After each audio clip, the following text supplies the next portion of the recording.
Welcome, everyone, to the Pint and Click Podcast. My name is Caleb. And my name is Greg. And we're going to talk to you about your favorite video games. So grab a pint of your favorite drink, find a nice, comfy chair, pull out your lightsaber, and we'll dive into this. Caleb, little lying down, a little hint for your first topic this week. I am, but yeah. I'm also mentioning lightsaber because at the time of recording this, Greg, tomorrow is Star Wars Day. Yes, the 4th of May be with you. Yeah, that is what they say. Yeah, so I wanted to do a little Star Wars thing. I have a hard time sometimes coming up with little intros because I liked it.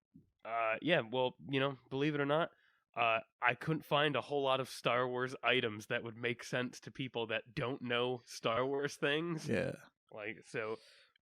I like to have them make sense. Yes. Now, Caleb, Tears of the Kingdom. I don't know if you saw this, but it's leaked online. Oh? Well, I haven't looked too much. I did check out a little bit, and I wanted to co-opt this episode to spoil the entirety of the game. You can't stop me. Nice. So it turns out that all the islands are floating in Hyrule because they're attached to balloons, and they're the neighborhood for Tingle and his fellow Tingles. And it's all connected to the old man from Up. Yeah. Oh, wow. The new building system that allows you to build cars, they say it's great. But the cars have the similar durability system like the weapons in Breath of the Wild, so they break before you get wherever you're trying to go. Okay. Yeah. Well, that's a bummer. Yeah. For Tears of the Kingdom, actually, this is some super spicy secrets. Okay. Is this real now? Caleb, it's all been real. Oh, has it really? No. Oh, I was okay. What were you talking about? Listen, I figured the balloons weren't real, but honestly, I would expect them to pull some shit with the vehicles where it's like, oh, you got a flat Link tire. Caleb, this was my funniest one, I felt. Okay. Tears of the Kingdom, Nintendo unlocked a new part of the Switch's computational power. So Tears of the Kingdom will be able to run at a whopping 31 frames a second. Nice. Impressive. Yes, that's that cutting edge hardware. Nice. Anyways, that was my monologue for the night. Yeah, that's an episode. There it is. Wrap it up. Caleb? Yeah. Take me through topic number 1 for you. I'd love to. So, as you know, Star Wars Day's coming up, tomorrow. And recently, just a few days ago, we had a release of a Star Wars game, Star Wars Jedi Survivor. I've got a lot to say about this game. This was, all in all, this was a great Star Wars experience. Would you say all in all it was just another brick in the wall? I would say it was another brick in the wall. Yeah. And I would also say, how can you eat your pudding when you don't eat your meat? Yeah. Another the wall thing. Yeah. You'll get it. Some of you will get it. Yeah. Anyways, so yeah, solid game. The story was pretty good. I can't get too much into it because it picks up fast and it like right off the bat, I feel like it's all just spoilers, and I don't want to share too much of that. So I'll skip any spoilers. But yeah, the story was pretty solid. You're once again playing as Cal Kestis, and now you're an older Cal Kestis, a more like hardened by the Empire Cal Kestis, Some would say a sexy Cal Kestis. Some might say that, and you can give him a mullet, which means you'd be right by saying that. I've never seen a sexier haircut than the mullet. No, nobody has. No one. So yeah, story's pretty good. The story is also, so it's good. I do want to say, while it is good, it is also my one con, believe it or not. I liked the story. I thought it was very good. It told an interesting tale of Cal's next big adventure. But I do gotta say, I do not think it was as strong as the first game's story. Interesting. I've been hearing otherwise from the general gaming public. Yeah, and that's the thing. I guess everything with reviewing a game comes down to opinion, but for sure. But But that is the thing I felt with the game is like I was very interested in a story of Cal Kestis just kind of surviving, with the Empire now and, figuring out what he's doing. And while the story is kind of about that, and in more parts, in some parts more so than others, I felt like a lot of the story was focused on some other cool things, but just not things I cared too much about. Also, I feel like, and I remember I said this to you, and you made me realize that yeah, I spent a lot of time on it, but I do kind of feel like the story's a little short. And I didn't grind the story too much. And I had the game beat within 4 days. And that's playing probably like, I don't know, probably like 3 hours, 3 to 5 hours in 2 different sessions per day or something. Because I did want to try to finish it before we did our episode. And I did, but it almost felt too short. I felt like right when things started picking up the most they ever have in a game like this, I felt like they just kind of cut it short, and not necessarily like it's a huge problem. I still found the story quite enjoyable and stuff, but yeah. I guess to make up for it, though, this game does feature tons of new elements that the first game didn't. So now you have side quests and different NPCs that you meet and interact with, and this all takes place on this planet named Kobo, which is kind of acts as like your hub. The planet itself is, in the style of classic Fallen Order. It's a big explorable area. It's open world, but it's still blocked by paths that you need to access things further along in the story to get through. So it's open world, but in another small way, like kind of a linear open world, if that makes sense. Mm-hmm. Yeah, so you have this little hub planet with this outpost on it, and the outpost kind of acts as like your little hub. It's a small town with a bar, and you see more and more people kind of move into this town as you progress and do side quests and help the people out and stuff. It's a pretty cool concept. I kind of wish they did more with the town, because aside from the bar and one shop, I don't feel like there's a ton. Most of the other buildings kind of act as like mini puzzles that you have to figure out and solve. And it's cool in its own way, but I will say there was one puzzle that I think is a little cheap that they didn't tell you this and you just had to figure it out. But there's a puzzle that you can only complete after you do a specific side quest, and I didn't know that. So I spent ages just running around these buildings trying to solve this one puzzle in the town, and I just, there was no way to do it. And then coincidentally, I did the side quest, much later, and found out, you got to do that first. So your report back to me on this game, and I mean, this is the first time we've really gone into depth talking about it. Yeah. But how immediately excited you were about how good this game was like even more of a seller for me on like I'm gonna grab this game ASAP after Tears of the Kingdom. And it just, every little bit I've heard, it just sounds like it's such a cool evolution of the Fallen Order model. Yeah, absolutely. And that's the thing I want to stress too. Like, I'm even the negatives I have about this game aren't real negatives. It's just things like I said, the campaign I feel could have been a little longer. And I feel it was just slightly weaker than the last campaign. But the first game's campaign was so compelling anyways. It was so, because it was, it was the first telling of this. So everything about it felt new and exciting. And this one is still a really solid experience through every mission. I just, yeah, at the end of the day, I feel like they spent a lot of time on things in the story that I know other people are gonna love and think are amazing. But for me, it was an okay experience. It was a good experience. It just wasn't completely all of the things I wanted to see from a sequel. But with that being said, all of the side quests still somehow keep the fun and wonder of playing the game alive.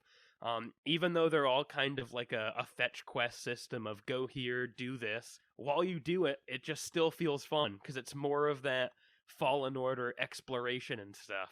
And they made it way less tedious. I remember when we talked about what we wanted to see from the game and stuff, one of the big things I was talking about was a fast travel system.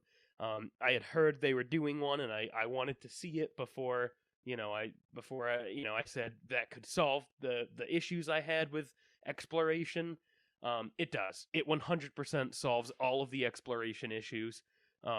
You still have these areas in the map where getting to a fast travel point is kind of far away from the next, and so you are doing a bit of running. But, it's the Fallen Order maps that manage to stay fun by having all kinds of wall running and different climbing points, and this game introduces a grapple hook, and that is the most fun I've had using one in a Star Wars type game like this. A grappling hook in a game is never a bad mechanic to introduce. No, absolutely not. It's like when they did it with Assassin's Creed Syndicate, and it cut your climbing time in half. It's I love it. It made it so much better. But yeah, the shops are that's the next thing I want to talk about here. The shops are cool. I do feel like because they made this whole point of like you can customize Cal Kestis now, and like you can give him different facial hair and different hairstyles, and you can give him different outfits. And you can definitely do that. I found a lot of the hairstyles were not for me. I just felt like they kind of looked funny. And some of the beard options and just facial hair options looked a little funny to me. But they grew on me over time, and I think those look fine. But Greg, as you know, I'm very much into customization. I love when a game lets me make characters feel like my own, and the outfits and stuff are the most Star Wars looking outfits I've ever seen. They really went like all in on the designs, and they work. They all look really good, and they all look like something you could imagine Cal Kestis wearing. He's got a mullet, or he Yeah. can have a mullet. Our friend Cal Kestis. Oh yeah. How are the beard options? Because I've heard good things. They're good. Like I said, it for me, Maddie and I both. It took a little bit of getting used to because his hair is very orange in the game. Yeah. Very, very orange, and I've never seen an orange beard of that shade of like bright orange. Yeah. So it was a little weird to get used to, but I actually really like all of them. And I think they're all pretty fitting for, this is so many years after the first game, and Right. he's now a hardened Cal Kestis, so it makes sense. Give him some scruff. Yeah. Sweet. Is there mutton chops? I think we need mutton chops. I haven't seen those. I don't have all the cosmetics yet. You can't offer a mullet without mutton chops, I feel like. That is true. There is a really nice goatee. Oh. That I That's slapped about as that good. on. It's good. I slapped that on, Yeah. and Maddie immediately said no and thought it looked terrible. But I tell you what, I'm a fan of the goatee. You can't stop the power of the goat. No. And it is actually cool though. For facial hair like that, where it's not a full beard but like a more grown spot than another spot, Mm-hmm. you have the option to do clean shaven or stubble with that facial hair, which is just kind of a cool choice. Yeah. What was I going for? Nope, I completely lost it. Anyway, moving on. Well, yeah, it's fine. Yeah. Um, Did you see that they're already doing like a 10% off sale for May the 4th? I did, yeah. Yeah, I think that's kind of fun. Like, I mean, it's 10%, so some people might be like, oh, I paid full price if you immediately put it on sale. But like, what are you gonna not celebrate the May the 4th? Yeah, well, and also like I don't think it matters that much. If I pay full price for a game, the only time I'm like mad about it is if they release it for free the next day. Right. But if I pay full price for a game and I love it, and then it goes on sale, I think that's great because then I can tell all my friends, hey, I bought this game at full price and don't regret it. You should absolutely get it while it's on sale. For sure. But yeah, so the last thing I want to bring up with the game is the combat, which they've only improved it since the first game. It feels a lot like the first game. It in some parts it almost feels untouched, but that's not a bad thing because I loved the combat of the first game. But yeah, everything feels a bit smoother now. And they introduced multiple new stances. You have your normal single blade stance, you have the double blade stance, and then they introduced dual wielding lightsabers. We've seen all of these stances in the trailers now. I just want to get that out there so people know. I'm not spoiling anything here. It's been shown and talked about. But yeah, so we have a dual wielding option now, which in the first game you only had the choice to do a move that split your lightsabers apart.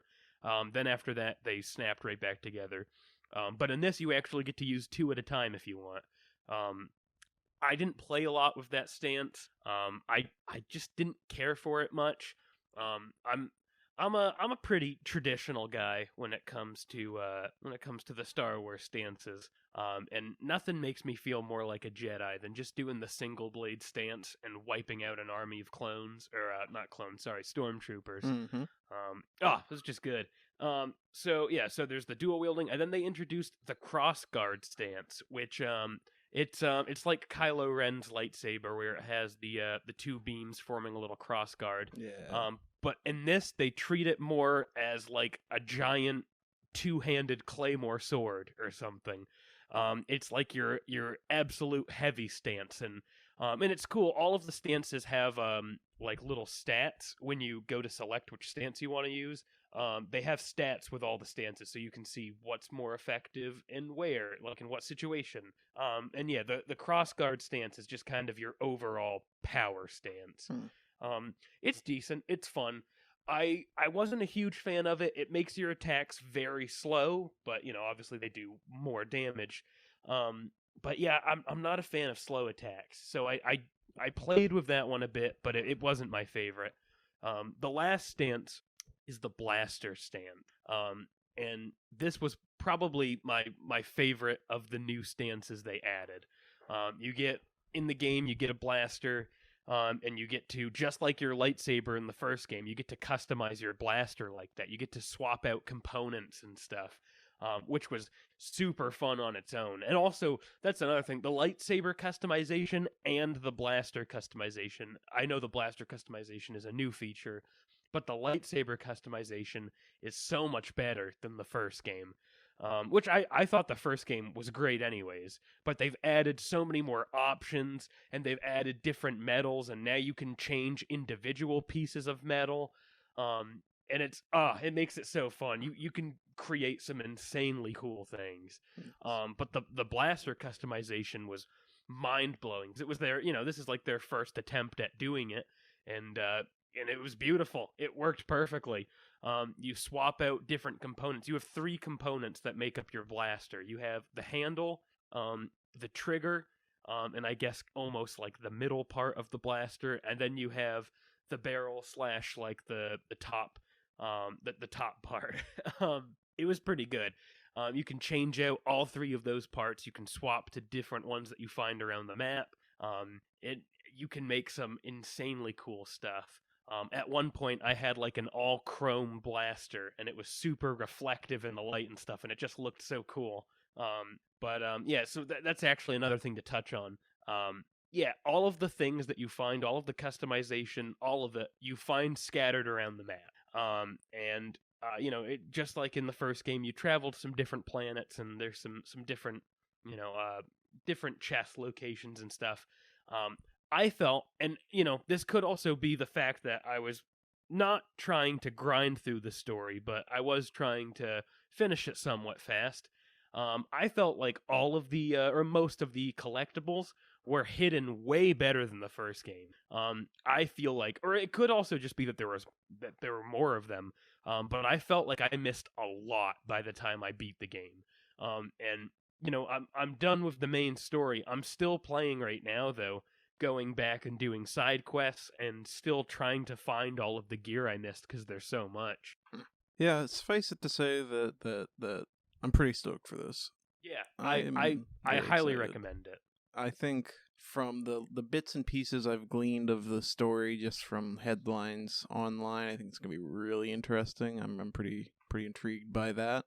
And with how much Fallen Order really surprised me when I first picked it up, and just felt like it did so much cool stuff as far as like a Star Wars game. I think this one's gonna be a real good time. Oh, absolutely. Yeah, highly recommend it when it goes on sale. I highly recommend anybody, that's thinking about it, pull the trigger. It's good. You'll like it. Pull the trigger on the pew pew blaster. Just pull I don't know man. the names of any of the guns in Star Wars, so it didn't work out too good. Pew pew that blaster, my pew, friend. Pew pew the blaster. So, Greg, what have you brought for me to inspect, listen, and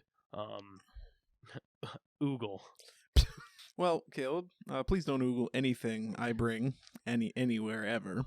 I'm oogling.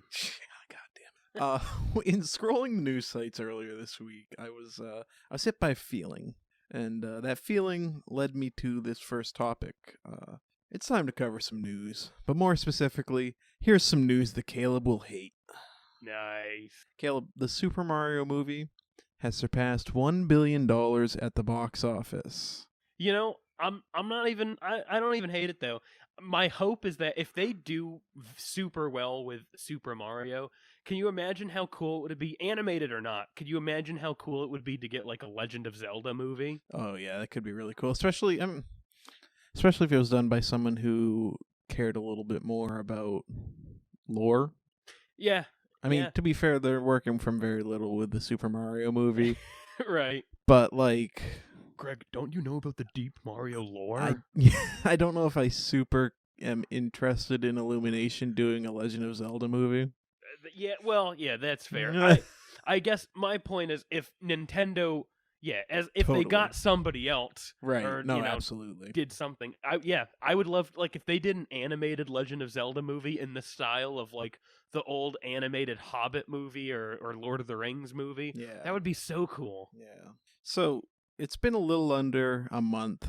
I think it's probably about a month by the time this comes out, but a little under a month since the Super Mario Bros. Movie has hit theaters, and it has already made over $1 billion at the box office.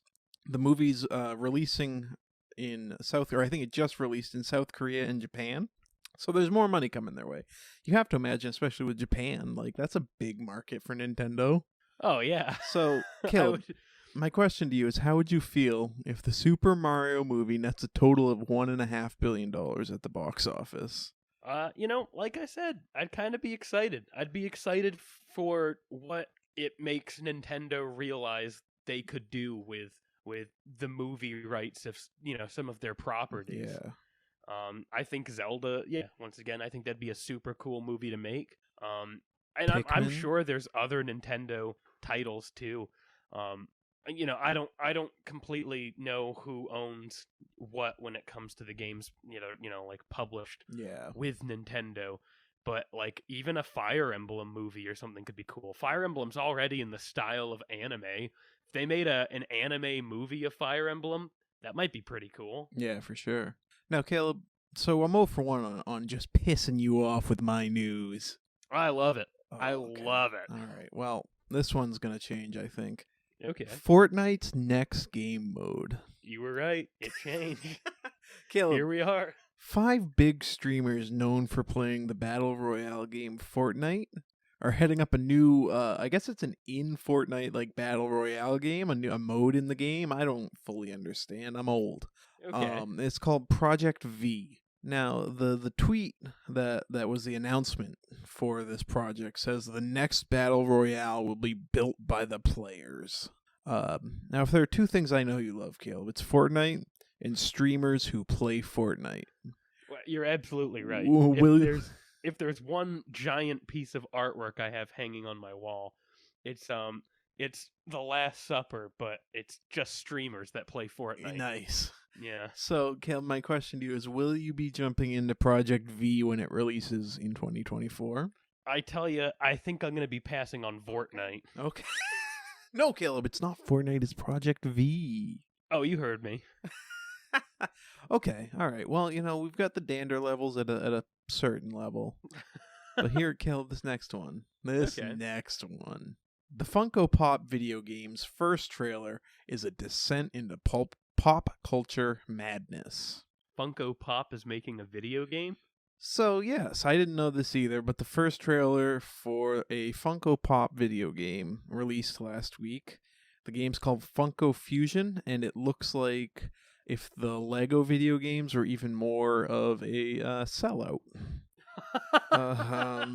It seems that the Funko game will feature characters from the NBC Universal brand umbrella, because we all know they're universally identifiable characters. Yeah, I can't even think of a character that would fit. Jim from The Office. This is going to be a good game. So, I mean, Funko does one thing incredibly well, and that's just make all the money they can. They make little guys. They make little guys. Now, it seems like NBC Universal has latched on to this money-making machine to try to make some money on a mediocre kids game. It seems like they were jealous of the success of Lego's branded games and the Warner Brothers free game multiverses that came out last year. So they combined those two decent ideas into one really bad one, where you have this universe of characters. Yeah, that's awful. The thing that makes the Lego game so special is I don't know, they just Lego has always had a charm to it. From before they were making games, they had their I remember the old Lego commercials and stuff. There was always just a certain charm to them when I was growing up that made them seem like, oh, not only are these small figures from some of my favorite properties, but they're also, fun little guys. Well, also Lego has Lego is a toy. Yeah. You play with toys.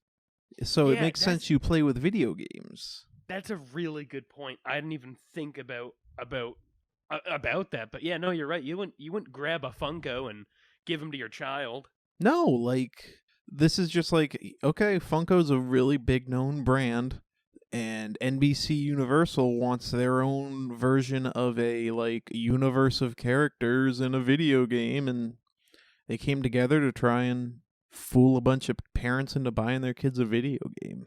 Yeah, that's weird. I haven't heard anything about this. This is the first I'm hearing. Probably for good reason. I guess, but that's just wild. I can't even understand how anybody would think this would be a good idea. And even if this turns out to be somehow, if this turned out to be a huge successful game, it's still just such a weird idea. Such a weird idea, and it just, to me, it reeks of cash grab. Oh, absolutely. I get it. You try to make things that are profitable. You're a business, but no one was asking for this. Yeah, that's weird. No one was asking for it. I hope they lose money on this one. I hope they lose money, and I hope Nintendo gains money. I hope Nintendo gains money. That's the only way that it is. Now, Caleb, let's give Lego more money and tell them make another Lego Indiana Jones game. Make another Lego anything. Lego anything, but come on, let's face it. The Lego Indiana Jones series was solid. It was good. It was games from my childhood. They were fantastic. And 2 just wasn't enough, Mm-hmm. Give me some original Lego stuff. Yep, I agree. Now, Caleb. Yeah. I'm sure I've gotten your dander up with all this news. I've been dandered. I'm sure your blood's boiling. I've been sufficiently boiling over here. So I want to finish off with a piece of news that I was sure would make you very happy, put you at ease a little bit. Nice. This is just a headline. Just to give you a moment to cool off and, experience a little bliss before we move on to your next topic. Are you ready? Nice, I'm ready. These expensive headphones come with controversial waifus. I don't even know what to say to that. Mm-hmm. What? Exactly. Okay, well, yeah. Hey, you know what? I'm glad. Good. I knew that would make you feel better. It's refreshed me. Yep. Now that I know that they do come with controversial waifus, I'm definitely more okay now. Yep. I knew this is what you needed to end this segment. Oh wait, I'm sorry, sir. Are the waifus controversial? The waifus, they are controversial. Okay, good. Now, let me ask you, fine sir. I almost said you said your name, but I'm a salesman, so I don't know your name. Oh, okay. If I sold you these expensive headphones, but they came with just normal waifus, would you be interested? No. Oh, okay. No. What if they were slightly controversial waifus? I mean, maybe a little more interest there. Okay, but if if they're controversial waifus? Nice. That's a sale. Sweet. I got nothing. That was really good. Really got me on that one. Woo. Caleb, why don't you take it away? Take the reins. I surely can't be trusted with the reins after the controversial waifus headline. All right. So, Greg, for my next topic, I want to do something a little different and a little fun here. For all of the viewers at home, we recently had a birthday in the podcast. Who? Well, Craig, I don't know if you know this, but I think it was you, bud. Oh my God, you're right. Oh wow. So Greg had his birthday recently, and Caleb, how old am I? You are 27. You've done well. I've done well. I know the numbers.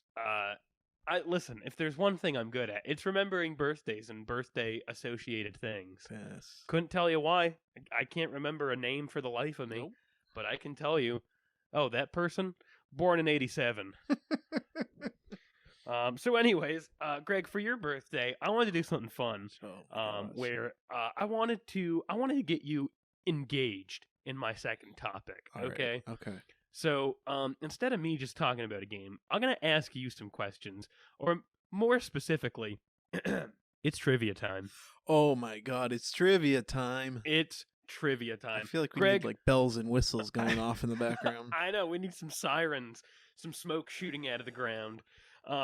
Greg, welcome to your birthday bonanza. Yes, all right? Yes! I'm so ready. Caleb, can I lay the groundwork real quick? Yeah, of course. It's trivia time is like a classic off the pod bit. We'd always say it's trivia time. So yeah. I'm really glad that it's transformed into a on the pod bit. Oh, it's gonna remain an on the pod bit too. We will bring it back. So I couldn't really tell you how I decided we should do this. I was just kind of thinking of, what should I do for my second topic, and I haven't really been playing any games aside from Jedi Survivor. I dabbled in a game called Shadows of Doubt, which is really cool, but I figured I'll save that for a different episode. You were doubtful if you should bring it to the podcast? There were no shadows in that doubt. But yeah, I decided I'll save that for later. Okay. And now I wanna give you some trivia, Greg. Sweet. Now this varies in difficulty. Okay, I got some questions. These I want to say most of these, or 99% of these, were thought up by me. There was one question that I saw on an ad for something or some other, and I thought that was amazing, and I needed to include it. So anyways, Greg, without further ado, are you ready for some trivia? Caleb, I've never been more ready for anything in my life. Okay. All right, Greg, we're going to start off with round one here, okay? These are some questions, not too hard. Question number one. Greg, in The Legend of Zelda, going by the official Zelda timeline, what is the first game of the series? Is it A, Breath of the Wild? No. B, Ocarina of Time? Incorrect. C, A Link to the Past? I don't believe so. Or D, Skyward Sword? Ding, ding, ding. D is your answer. Nice, Greg. That is right. That is right. Starting off with an easy one. Thank you. Just wanted to see how you're feeling. Greg, here's another option too. Okay. Do you want multiple choice? I have some multiple choice answers here. If you think you're too good for them, if you think you could do without them, you tell me, Greg, and we'll take this to a whole nother level. So I was going to jump in and just say Skyward Sword. Okay. But here's my thinking: is Yeah. if you ask the question and I have the answer, I'll just shout it out. If not, I will ask for some multiple choice. Okay, I like this. Here we Yeah, go. yeah. Question 2. In the series Metal Gear, how many versions of Snake are there? Caleb, I've watched so many videos about the lore of Metal Gear Solid Yeah. and the series and how it all ties together. But Yeah. there's not a shot in hell I'm going to get this right, even with the multiple choice. So, Greg, your options are A, 3, B, 4, C, 6, or D, 1. One can't be right. Okay. I know there's a solid one. There's a snake that's solid, a snake that's liquid, which seems like that would just like dissolve Yeah, or there's gaseous get into snake. yeah. They're all different forms of matter. Yeah. My favorite is light ray snake. There's naked snake. Yeah. I think there has to be 4. Greg, I'm sorry to tell you, there are actually 6 versions of Snake. I forgot. Of course, naturally, there's fire snake. Of course. Yeah. Well, so you have, and this is also a tricky question because I believe the 6 includes Oculus. Venom Snake. Oh. Well, I believe it includes Venom Snake. But spoiler alert for anybody that hasn't played the Phantom Pain. Venom Snake isn't actually a clone of Big Boss, so technically he's not really Snake. He's just some dude that was brainwashed to think he's Snake. But if you think you are, therefore you am. Well, that's a possibility too. So it is a tricky question. Yes, unfortunately, 6 was the correct answer. You will not be getting that trip to Italy. Wait a second. I didn't know that was on the line. Hold on. Greg, question number 3. Caleb, I'd have been Googling. You're going to like this one, Greg. Okay. Question number 3. And some of these I included just because I know you like some of these games. Mm-hmm. I was really thinking, what can I do for the birthday boy? Mm-hmm. So, Greg, which video game was the first to use a cel-shaded art style? Was it A, Jet Set Radio, B, The Legend of Zelda Wind Waker, C, Okami, or D, Persona 5? It's got to be Jet Set Radio because It's it was Jet the Set first one Radio. that came out of those. Yeah, you got it. Yeah. You got it. Yeah. Not bad. Not Jet bad. Set Greg, Radio is a very, very fascinating game to me to look at. I've tried playing it, and I don't usually get very far in. But man, it's so interesting. The concept's cool, and the fact that it laid the groundwork for one of my favorite games, Sunset Overdrive, is really what makes me have an appreciation for Jet Set Radio. Yeah, I figured you'd like that one. Now, Greg, this is an easy one. Okay. But I just want to test your knowledge of what's going on right now. Okay. Greg, I'm ready. what is the number 1 best-selling video game of all time? Of all time, shoot.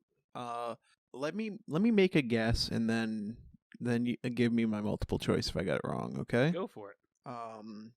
Red Dead Redemption 2. Incorrect. Elden Ring. Oh, okay. We're gonna keep guessing. Sorry. It overtook me. I don't know what that was. So your options are A, Grand Theft Auto 5. Oh my god. What a moron. B, Tetris, C, Minecraft, or D, Wii Sports. What a moron. What was C again? I'm sorry. C was Minecraft. It's got to be Minecraft.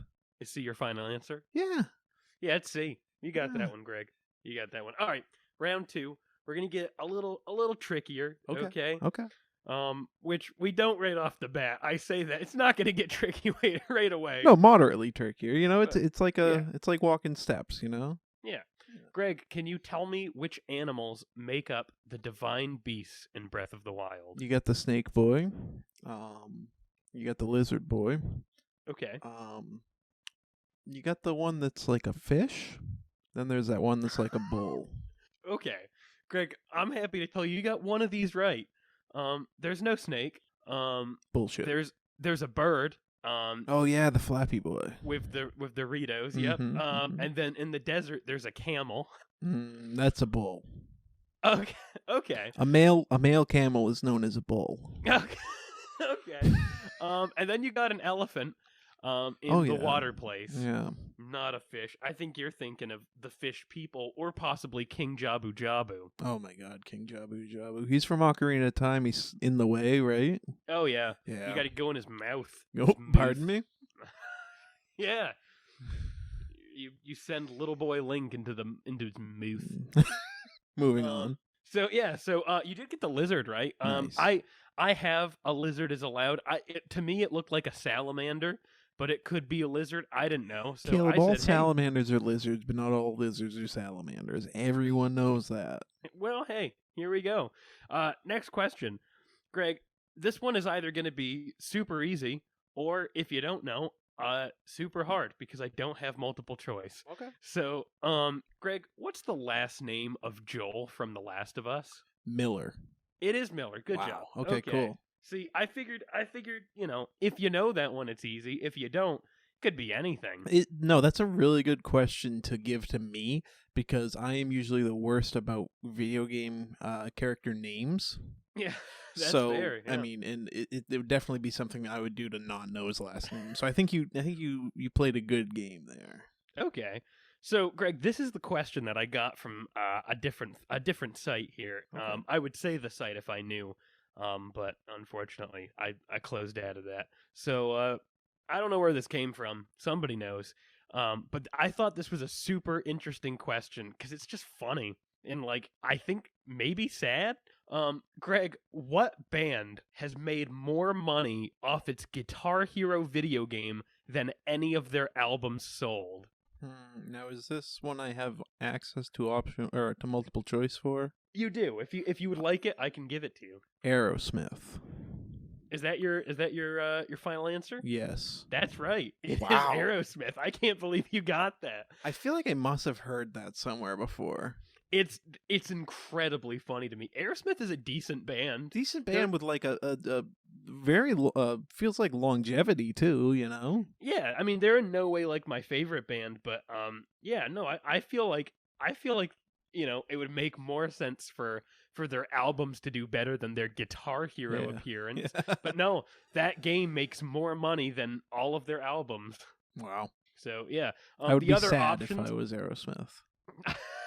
yeah, the other options I had, I was gonna try to trick you a little bit here. Okay. By including a rock band video game, because I believe AC/DC had a rock band game, so I was going to include but they them. sell like 1 billion albums every time one of their albums comes out. It's They weird. sell quite well. It's so weird because like they're just. If you told me make basic rock, it's AC/DC, but then it's like they just sell 1,000 million albums. Oh yeah, but I can't even lie to you though. I'm a fan of AC/DC. I like their music. Yeah. You know, I'm here to shit talk AC/DC and drink some Budweisers, and I'm all out of Budweisers. Well, listen, I know a lot of people got a lot of opinions about them. I know it's I feel like at the end of the day, their music's still good. I just feel like it's watered down by how much it's used in kids media and just media in general. Yeah, I'd agree.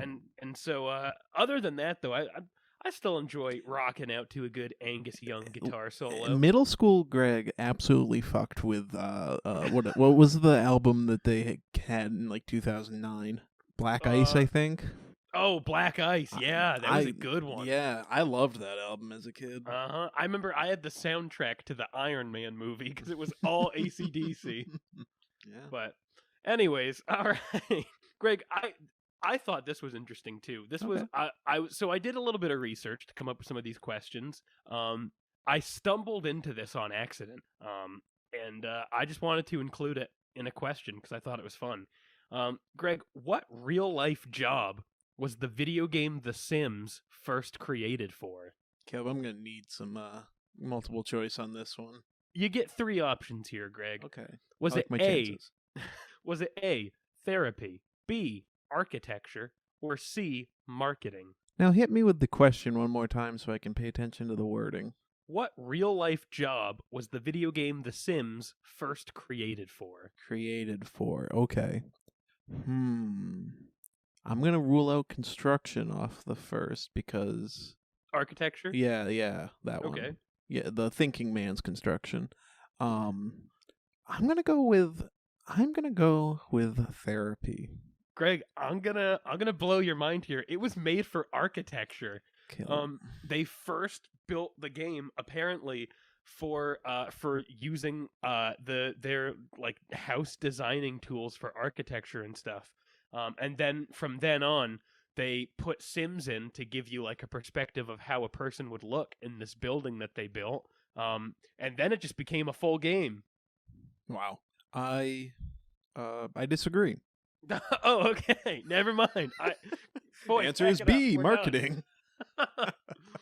No, but doesn't it make sense for No, like it a totally therapy does. game or something to Yeah. have Sims? Like, because it's all about like, especially the new Sim has like all of the parenting Yeah, and all like of the social emotional stuff. Totally. yeah. Yeah. But yeah, I was pretty proud of marketing and therapy coming up in my head to put those as multiple choice. 'Cause Yeah. I for a while I couldn't think of like what could the Sims be about. But Therapy's definitely good. Even marketing, I was starting to make sense of in my head. I was like, how? But yeah. I could think, like, I could see it. Yeah, but nope. Somehow, it was architecture. Wow. Yeah. Okay. So, Greg, in the game BioShock, you gain familiar. special powers you can use. What are those powers called? Oh, they are. Shoot turrets. No. They are clipnoids. No. Well, Caleb, can I have some options?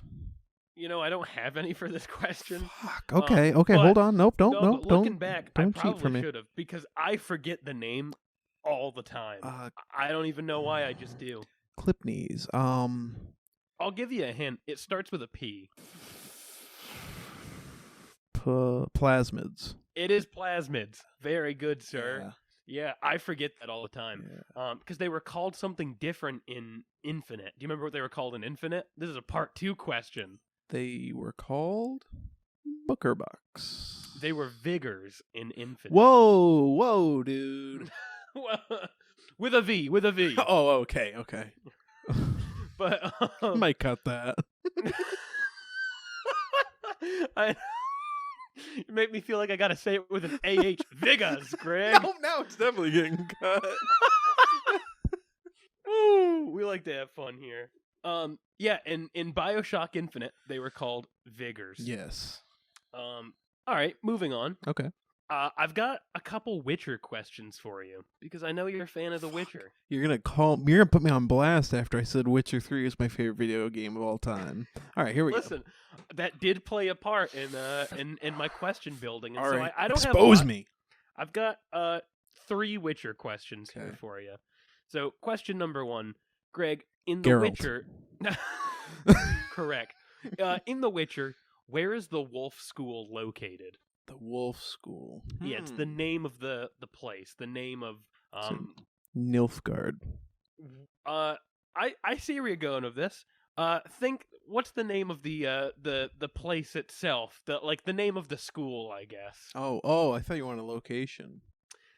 It's stupid because the location is the name of it, but they also just refer to like the castle itself as the name. Oh, yeah, of course.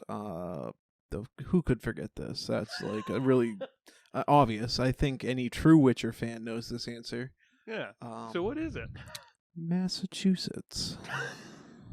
Is it Arizona? So, Greg, the answer we were looking for is Kaer Morhen. Oh, okay. Yep. I've heard of it. Now I've got some true or false statements. I know I'm giving you an easy end here. Little layup. So, Greg, as you know, with the plot of The Witcher 3, it involves the Wild Hunt, which is led by Iriden, who is after Ciri for her blood. So, Greg, true or false, Geralt was once a member of the Wild Hunt. False. That is actually true. Yeah, makes sense. I didn't remember it, so I said false. And like, well, so listen, I'm not gonna lie, I pulled a little sneaky on you. I don't know if it's actually referenced in 3 that he was, but apparently in The Witcher 2, there's a journal you can find that talks about Geralt riding with a group known as the Wild Hunt. oh yes. The Witcher 2, of course, my second favorite video game. The game you haven't played. I've touched it. Oh, have you? Okay. I own it. I know. I own it on a GOG, but I just haven't played it yet. Haven't even touched it. I think you mispronounced my name there. So GOG, the next true or false statement. Though the group is referred to as the Wild Hunt, its real name is translated to the Red Riders. True. Oh, okay. Yeah, that's right. Yeah. That is right. They are known as the Red Riders, which I think is a significantly less cool name than the Wild Hunt. No, Wild Hunt's great. The translators did a great job on that. Yeah. Well, the real name for it, I avoided putting it in my question at all costs because it was some weird spelling that I did not want to try to pronounce. But the real name is, this nut spelling, but then translated to English, I guess it is the Red Riders. Gotcha. So, our last true or false statement. True or false, Sonic first appeared in the end credits of a Mario game. Kill, that's not Witcher 3. You're lying to me. Yeah, sorry, we're out of The Witcher now. We're in a different category. Caleb, I need more time. Oh, and Geralt was there too. I need more time to get out of my Witcher headspace. No, I'm kidding. Sonic first appeared in the credits of a Mario game, you said? Yes, true or false? No. False. Yeah, you're right. I think this is a pretty easy false. Mm-hmm. But I really just wanted to mention what his first appearance was because I had never heard of this before. Okay. Sonic's first appearance was actually as an ornament hanging from a rearview mirror in an arcade racing game called Rad Mobile. Wow, interesting. That's Rad Mobile also sounds like the phone company that Sonic would start. It does. Yeah. It does, doesn't it? Yeah. So, Greg, congratulations. Thank you. I got them all right. You've made it to the end of my birthday bonanza video game trivia. Caleb, I couldn't have asked for a better birthday present. I thought it was fun. There's one thing I love. It's trivia time. Trivia time. To cap off this section here, I want to share with you a couple more facts that I learned in my research that I thought were just pretty cool, and I wanted to share. Yeah. For starters, the original Xbox, which came out in 2001, was the first console to have HD TV support. Makes sense. Yeah, it's just funny to me. 2001 feels like so long ago. Well, that's because you weren't alive. Well, no, I wasn't. Absolutely. I wasn't born yet. But I just mean, in general, like, thinking of a game console coming out that early and being the first for HD TV support, like, man, it definitely puts in perspective how old HD TV is. No kidding. The Sega Dreamcast, which came out in 1999, was the first online game console. They had Phantasy Star Online, which was like an MMO, but we're like right? Anyway. I have no clue. I'm pretty sure. And I'm gonna stop right here and just put in a quick listen. I understand that you know there were definitely computer games you could play online with your buddies before this. We're talking about consoles, you nerds. But we're talking about consoles, exactly. You nerds. And through consoles, it was the first. The PlayStation 2 is the best-selling game console of all time, which that's wild to me because I still to this day always assumed that it was probably the NES. I thought you were going to say, here's a little piece of knowledge that I've learned online. The PlayStation 2 was the best console. Oh, hot take. Throw a completely subjective opinion in the middle of your research. Yeah, no, I just thought that was nuts. I didn't realize it sold that well. Because I'm not going to lie to you, I have a PS2, and I am a game collector and such. But I look at the PS2's library all the time. There are not that many games that jump out to me. Come on, Caleb. You got Vice City, San Andreas, yeah, Shadow of the Colossus. They don't jump out at me. And it 7 Final Fantasy games or something. Right. It could also be from my experience of growing up with the GameCube and like I know there's a lot of GameCube games I own that are Yeah. also PS2 games, but because I owned them on GameCube, I tend to only think of them as GameCube games. GameCube do what Nintendo don't. Wait a second. Anyways, Grand Theft Auto was originally supposed to be a racing game. Like the top-down ones? I guess, yeah, the first Grand Theft Auto. Yeah. They made a better decision. Yeah. The first video game sports tournament was held in the 1970s. What was it? Pong? Probably. They playing Pong? Pong. And then my last fact Okay. I'd like to share with you. All right. I wanted to include this one because A, I didn't know this, and B, I have both of these games. And they are very good games. Oh, it's a humble brag. It's yeah, in a way, I guess it's a humble brag of my childhood was good because I played these. Okay. Pokemon Fire Pokemon Fire Red and Pokemon Leaf Green are the best-selling Game Boy games of all time. Yeah, those things sold like hotcakes. I was going to say wildfire, but that's not right. They did, and it's just nuts to me because I never would have imagined, especially those Pokemon games, not for any particular like reason, but like I remember my brother and I playing Fire Red. That was one of the first Game Boy games he ever got. That era was like the height of original like Pokemon fame. Maybe that's maybe that's just because it was when I got into it first, so I have that opinion, but no, to my memory, that era was like when Pokemon first reached its like huge cultural impact. Yeah, I would agree. And like I grew up with that set of Pokemon, but I grew up with like some of the newer generations too. Mm-hmm. And I stand by the fact that those generations of Pokemon from Fire Red and Leaf Green are just the best. Well, because the formula was still new, and they didn't. It wasn't like bogged down by like 17 generations where they made very little like steps. Exactly. Well, and that was what was the new Pokemon game where you could throw the balls? Arceus is the first one that did it. I think Scarlet and Violet last year did it as well, but those games were buggy. Yeah, I didn't play those, but Arceus was cool. But like my big issue with playing that was half the time I was catching Pokemon I've never even seen before. So like, yeah, good game. You know, not saying because of that I hated it or anything. I still enjoyed it. Yeah. But yeah.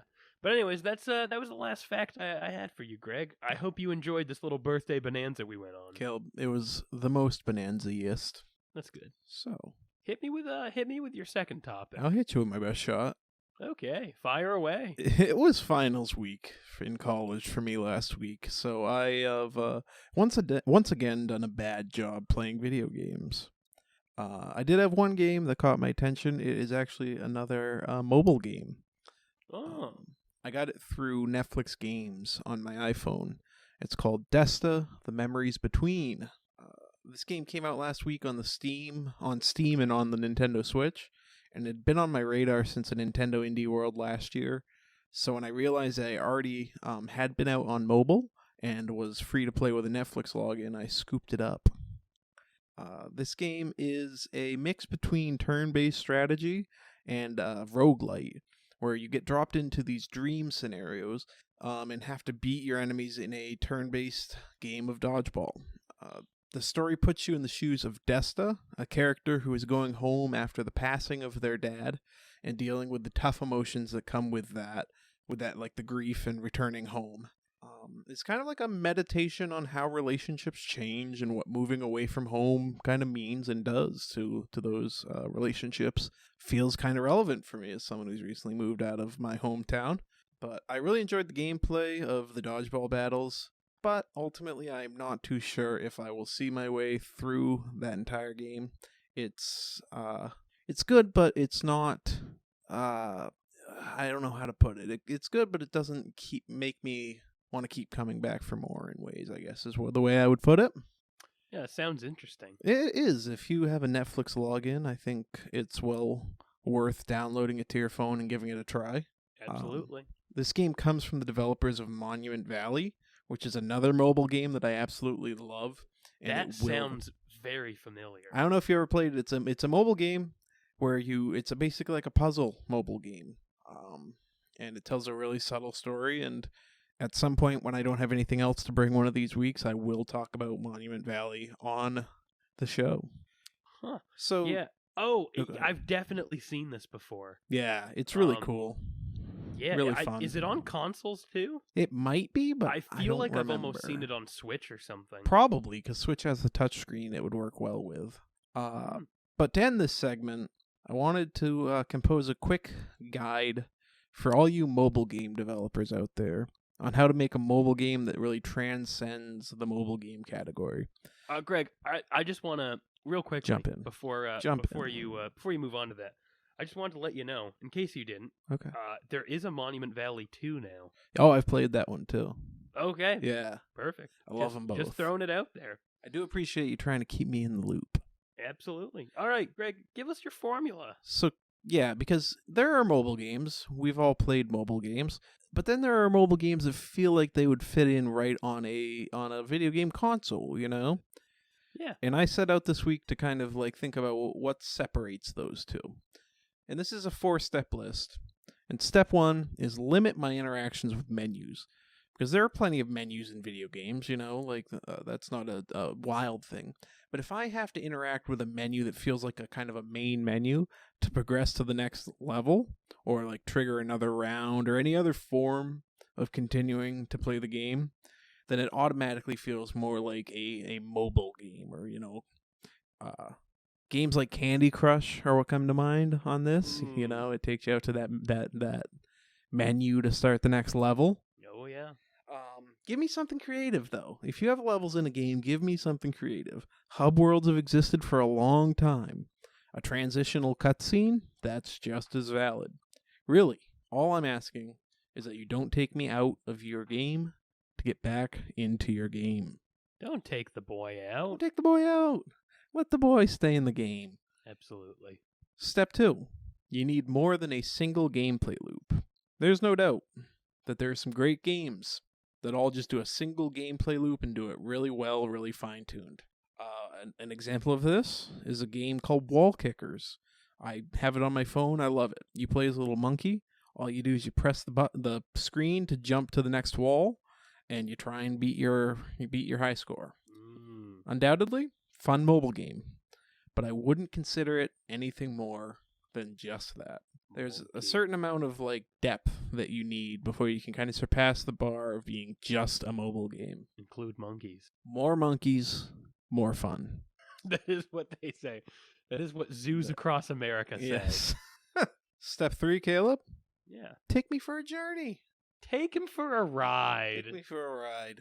Now, so much of these steps are just, you know, what makes a good game of a certain type, regardless of you know, what platform it's on. Not all games need a story. No one can argue that. Like Call of Duty multiplayer is a perfect example of this. But one surefire way to elevate your mobile game is to take me through a story, some sort of story paces, and make me feel like I'm progressing through your game. My earlier mentioned Monument Valley is a great example of this.